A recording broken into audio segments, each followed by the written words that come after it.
Ay, ulam ulit tayo. Tara. Ayan, nakita tayo mga kasawsaw. Alam niyo ba na ang kwento ng lolo ko dyan sa puso ng saging kapag ano daw, Biyernes Santo. Pupunta ka daw dyan ng madaling araw. Tapos pagpapatak mo daw yung alas 12 bago pumatak ang Biyernes Santo, yung Good Friday. Hihiga ka dito sa tapat ng puso ng saging.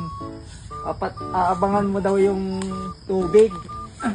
Natutulo mula dito.